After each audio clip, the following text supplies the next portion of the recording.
ভাই সবাই শান্ত হয়ে বসে আমাদের বিষয়টা নিয়ে ভাবতে গেছেন। আশা করি আমরা আমাদের ন্যায্য অধিকার পাবো। আমরা সবাই একটু ধৈর্য ধরি। আমাদের দীর্ঘ 5 বছরের যে অপেক্ষা, যে কষ্ট, যে দুর্দশা, যে পরিমাণ শ্রম আমরা দিয়েছি, অবশ্যই তার একটি সার্থক।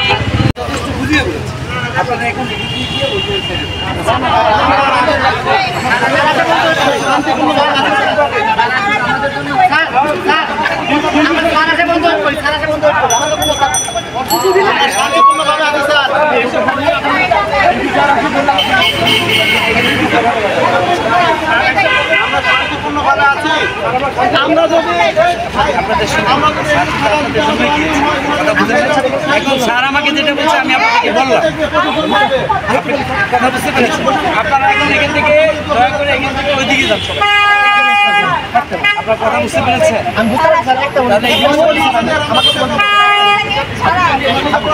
এখানে থাকতে পারবেন না ভাই, এটা অফিস, বললে হবে নাকি? অনলাইনে আসতে পারতেছে আমরা তো আসতে পারি স্যার। আচ্ছা, ফ্রন্ট লাইনে আসার জন্যই তো স্যার এখন সরাসরি গেল রে ভাই। স্যার আমরা তো কোনো উচ্ছৃঙ্খল করতেছি না স্যার। স্যার আজকে যদি স্যার আমরা উনি যদি আমার সাথে কথা বলতে স্যার, এগুলো আমাদের বসা লাগতো স্যার বলেন। আপনারাও স্যার আপনারাও দেশের সূর্য সন্তান।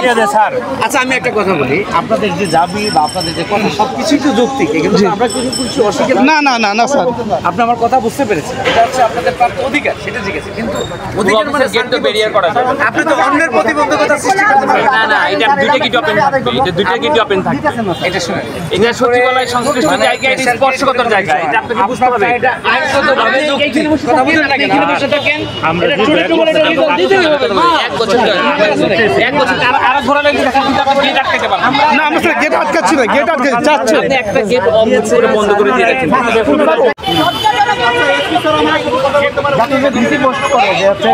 উনি মন্ত্রণালয় থেকে পাঠাইছে যে আমাদের পদক্ষেপ লাগবে, পদক্ষেপ দেন দেন। 5 বছর ধরে ওনারা কি কাজ করতেছে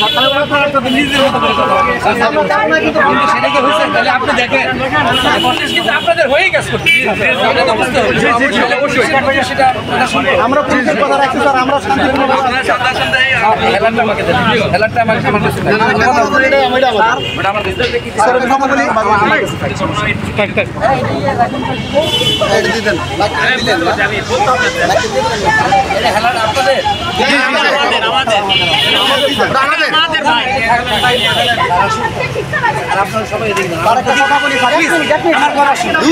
যেটা বললো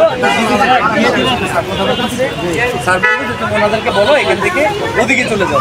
কথা বলি, শেখ হাসিনা